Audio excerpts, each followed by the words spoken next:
Dios les bendiga, iglesia. Declaro los cielos abiertos sobre su vida en el poderoso nombre de Jesús. Les saluda Álvaro Hidrogo. Estoy muy gozoso de compartir este mensaje especial con todos ustedes. Así que les pido que me acompañen en oración en este momento, en un mismo sentir. Padre, en esta hora te doy gracias por mi vida, te doy gracias por mi iglesia, te doy gracias por los jóvenes, por los adultos, te doy gracias por mis pastores, por mis líderes, Señor. Gracias, Señor, porque aún tenemos nuestro corazón allí ardiendo, Señor, por tu palabra, por tu presencia, Padre. En el nombre poderoso de Jesús te pido que dirijas este mensaje, que dirijas, Señor, que te dirijas a cada corazón en el nombre poderoso de Cristo Jesús. Queremos escucharte, Señor. Queremos escucharte.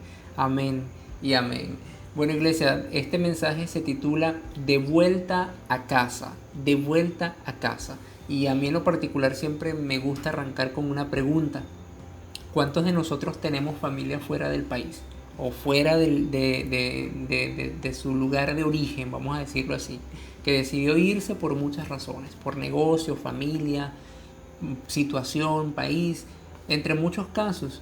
Y luego sentimos que están cómodos, o vemos que están cómodos, pero no conozco a ninguno que no extrañe su casa, o por lo menos a ninguno de buen corazón, de buenos valores. Ese anhelo de volver al lugar en el que un día nos sentimos nuestro, que disfrutamos, que reímos. Recuerdo alguna vez que un primo en el funeral del abuelo se maravillaba de las habitaciones y de los lugares que cuando niño disfrutó, corrió y no volvió sino hasta ver partir al abuelo. Tal vez pudo hacerlo antes, pero algunas veces nos enfocamos en trabajo, estudio, la familia que ya construimos fuera, que ya formamos, donde nuestros ojos quizás fueron abiertos. Entonces nos olvidamos un poco de nuestra esencia, del lugar donde nacimos, donde nos formamos. Quizás él volvió en ese momento con la idea de ¿y si yo hubiese vuelto antes? O tal vez aquello, si me hubiese tomado un fin de semana. Durante este tiempo de pandemia tal vez nos ha sucedido algo similar. Sabemos que lo terrenal se ha complicado un poco con el pasar de los días. Veo gente más afanada, más angustiada por resolver algo que Dios ya resolvió en su palabra. Si nosotros meditamos y permanecemos en la palabra de Dios, hay una garantía de que Él va a estar con nosotros los días buenos y los días malos, pero va a estar. En Juan 15, 5, y quiero que me acompañen en este mensaje de vuelta a casa. En Juan 15, 5 dice: yo soy la vid, nosotros los pámpanos. El que permanece en mí y yo en él, este lleva mucho fruto, porque separados de mí nada podéis hacer. Un día nos dejamos de congregar, quizás otro día dejamos de ayunar y otro ya no le hicimos caso a la palabra de Dios y quedó envuelta en muchos libros agarrando polvo, y nos conformábamos con las migajas de un estado de WhatsApp o de un mensaje que alguien nos enviaba. Si te has sentido separado de Dios, porque hay una separación cuando no tenemos una relación íntima con el Señor, si sientes que le fallaste, que Él ya no te ve con los mismos ojos que cuando le servías en el templo, déjame decirte que la vid no son cuatro paredes. Dios no está encajonado en cosas materiales. Dios es más grande de lo que imaginamos. Dios ha visto tu distanciamiento, Dios ha visto tu cansancio, hasta tu falta de fe, y que con tus palabras, y que con tus fuerzas, con tus propias fuerzas, tendrás que hacer todo el trabajo para subsistir en este tiempo. Pero su palabra dijo: separados de mí, nada podéis hacer. Por más obras que podamos hacer en lo terrenal, si estamos separados de Él, nada podemos hacer. Nada estamos haciendo. Jesús está hablando del fruto, que mientras más fruto llevemos, más cerca nos sentimos de Dios. Acá se habla de fruto, de fruto más que de salvación. Jesús se refería a creyentes, hijos de Dios, que a lo mejor vería distanciados, distraídos por las cosas terrenales. Sabemos en este tiempo que las pruebas quizás son más difíciles que en otros tiempos, pero la clave para sobrellevarlas es el fruto del que hablaba Jesús, el del Espíritu Santo. Por eso vemos en Gálatas 5, 22, 23 dice: mas el fruto del Espíritu es amor, gozo, paz, paciencia, benignidad, bondad, fe, mansedumbre, templanza. A veces pedimos paciencia y Dios nos prueba con ella y no la pasamos. Dios quiere que llevemos ese fruto porque Él es la vid y sin Él nada podemos hacer. Ahora bien, yo quise más o menos como dividir esta enseñanza por tres partes. Ya conocimos esa vid, conocimos esa fuente al que debemos permanecer. Pero ¿qué pasa cuando caemos en tentación y por ende en pecado?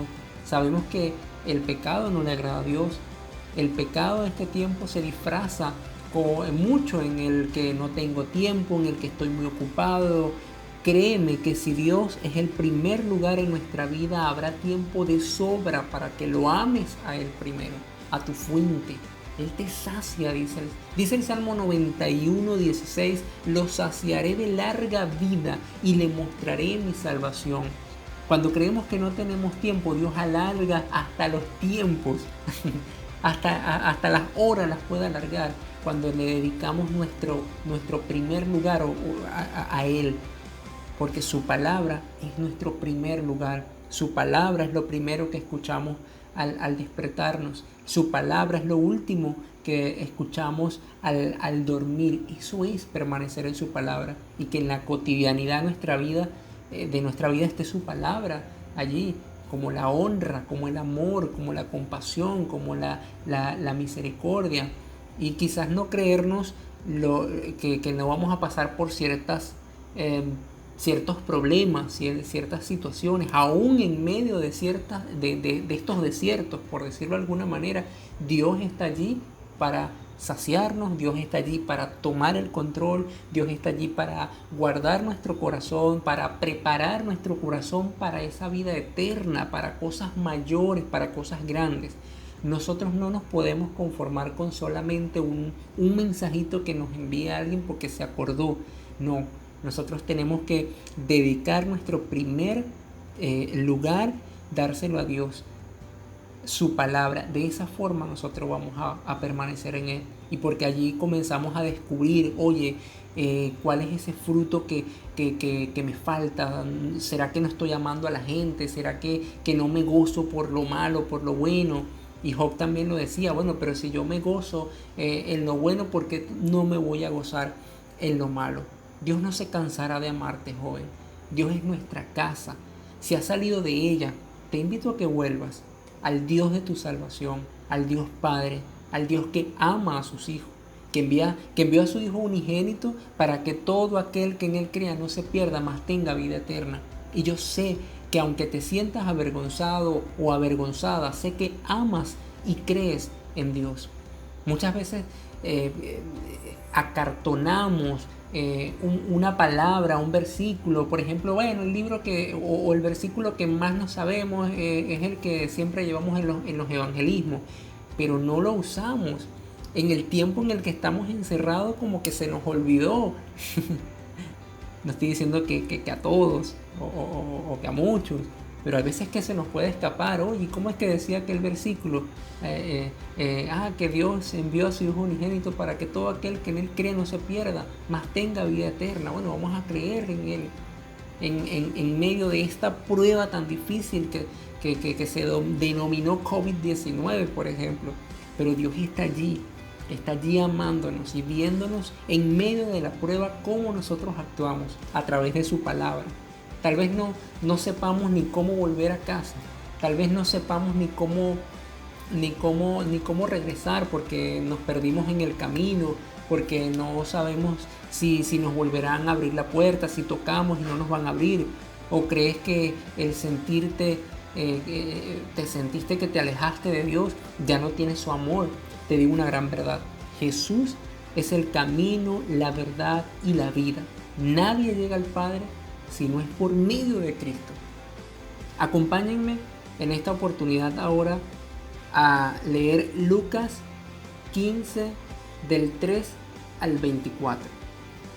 Dice así: Entonces, él les refirió esta parábola diciendo, desde el primero, se acercaban a Jesús los publicanos y pecadores para oírle, y los fariseos y los escribas murmuraban diciendo, este a los pecadores recibe, refiriéndose a Jesús, y con ellos come.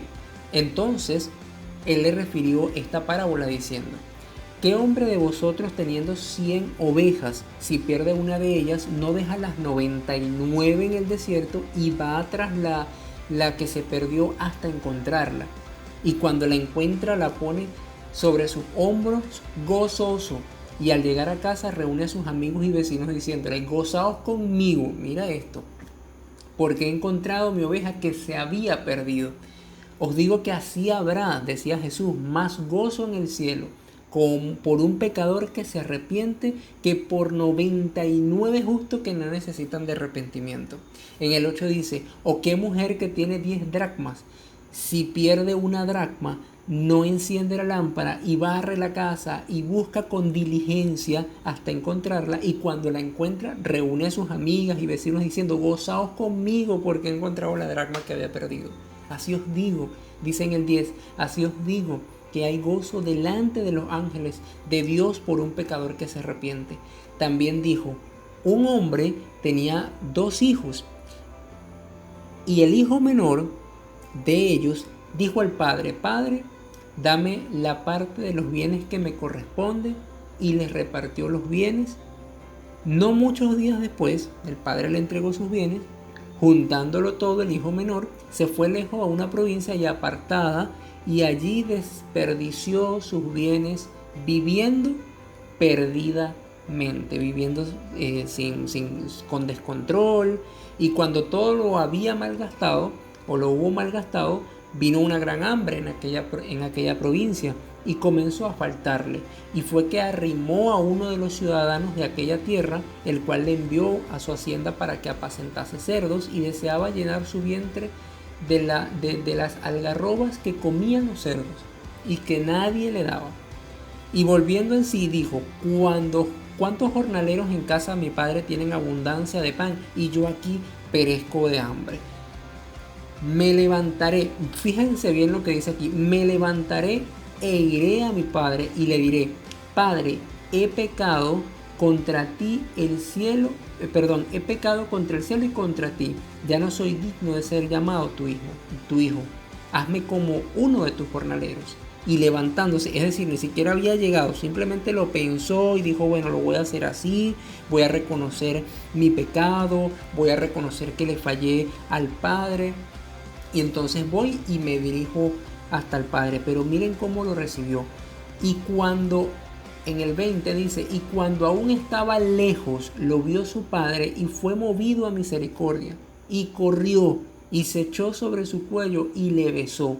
Y el hijo le dijo, Padre, he pecado contra ti y contra el cielo y contra ti, y ya no soy digno de ser llamado tu hijo.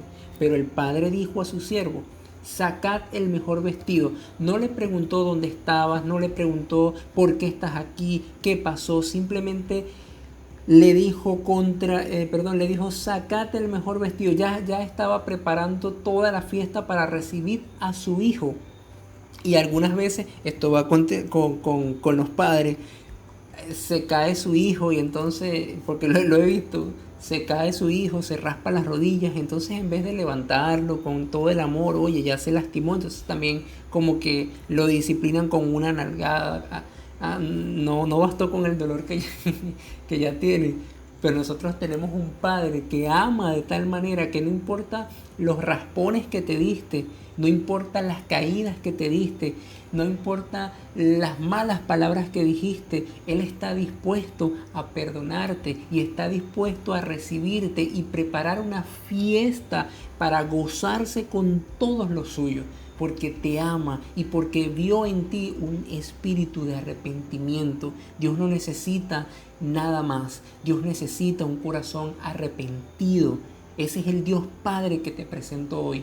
No importa lo que hicimos hace algunos meses. En esta parábola Dios nos enseña que prefiere una oveja arrepentida que 99 que no necesitan de arrepentimiento, que por orgullo, soberbia o altivez son incapaces de reconocer que fallaron. así habrá gozo en el cielo.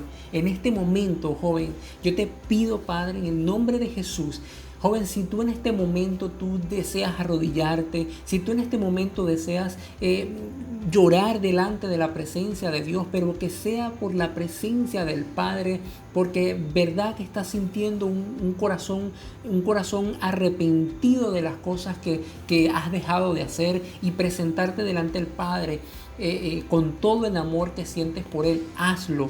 Dios es un Padre que nos ama, que nos abraza, que no importa lo alejado que te sientas de Él, Él estará allí esperándote con los brazos abiertos. Él sabe que el tiempo es difícil, pero permanece en Él, en sus alas. Apresúrate a hallarlo. Somos hijos que amamos lo bueno y lo malo. En el desierto, en montañas, en ríos, mares, donde tú te encuentres, hasta allí te encontrará Dios. Padre, te pedimos perdón si hemos pecado contra ti. Te pedimos, Señor, que nos ayudes a volver a la vida, a la fuente eterna, a esa que nos lleva al cielo. Jesús, trae esa esperanza, trae esa fe. Levántanos en este momento. Vuélvenos, Señor, a ti. Vuelve nuestro amor, nuestro corazón, nuestros sentidos a tu presencia, Señor. Que no pase un día, Padre, que no podamos recordar de ese principio, que no podamos recordar ese primer amor, que no podamos recordar todos esos momentos maravillosos en el que cuando nos bautizamos, cuando te conocimos por primera vez, Señor, y que nos enamoramos de tu palabra. Ayúdanos a enamorarnos de tu palabra, Señor, y a volver a tu casa, a volver a tu corazón, a volver a amar tu palabra más que cualquier cosa en este mundo, Señor. Gracias te doy por esta iglesia. Gracias te doy porque aún hemos permanecido aquí unidos en un mismo sentir, Señor, en el nombre poderoso de Jesús. Te pido, Señor, que tú puedas dirigir nuestros pensamientos, que tú puedas dirigir nuestros corazones, Señor, hacia tu voluntad, Padre amado, en el nombre poderoso de Cristo Jesús. Amén y amén. Bendiciones, iglesia. Espero que este maravilloso mensaje te haya gustado, te haya impactado y te haya servido para que no te sientas alejado del Padre, que Él siempre va a estar allí para ti. En el nombre poderoso de Jesús. Les abrazo mucho.